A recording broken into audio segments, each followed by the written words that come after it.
High neck umbrella কাট kurti design 3.5 metre ফ্যাব্রিকটা রয়েছে আর 43 inch with. আমরা চলিপাটটাকে কাট করছি কলার নেক কুর্তি যেভাবে কাট করতে হয় সেরকমভাবেই চলিপাটটাকে এরকমভাবে কাট করে নিলাম।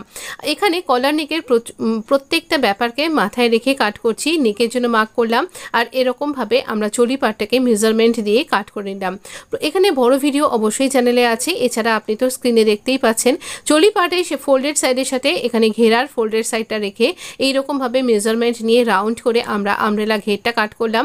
একটু দুটো কলি আমার এখানে জুড়তে লাগছে, এখানে লেন্থটা অনেকটা বেশি আছে, তো এইভাবে আমরা এখানে কাট করলাম। এখানে 1/2 ইঞ্চি রেখে কাট করতে ভুলবেন না।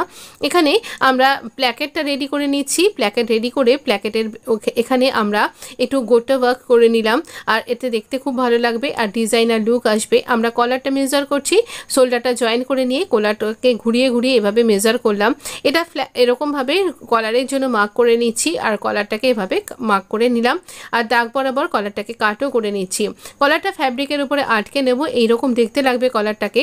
এরকম ভাবে কলারটাকে আমরা রেডি করে স্টিচ করে নিচ্ছি। এবার কলারটাকে আমরা এক্সট্রা ফ্যাব্রিক রেখে কাট করে নিচ্ছি। এইরকমভাবে কলারটা তৈরি হওয়ার পর দেখতে লাগবে। এখানে কলারের মিডল আর এই কুর্তির ব্যাক পোর্শনের মিডলকে একসাথে লাগিয়ে এভাবে কলারটাকে স্টিচ করলাম। টার্ন করে নিয়ে সামনের দিকে স্টিচ করছি। এখানে একই সাথে এইরকম লেসটাও লাগিয়ে নিতে পারতেন, আমি এভাবে লাগিয়ে নিলাম। এবার আমি এখানে সাইডে ডোরি লাগিয়েছি যাতে করে একটা বেল্ট তৈরি হয় আর সেই জন্য আমি এখানটাতে একটা বেল্ট তৈরি করেছি যাতে দেখতে খুব সুন্দর হয়। কেমন লাগছে পুরো ভিডিওটা জানাতে ভুলবেন না। যদি চ্যানেলে বড় ভিডিওটা অ্যাটাচেবল ভিডিও লিঙ্ক করে দেব।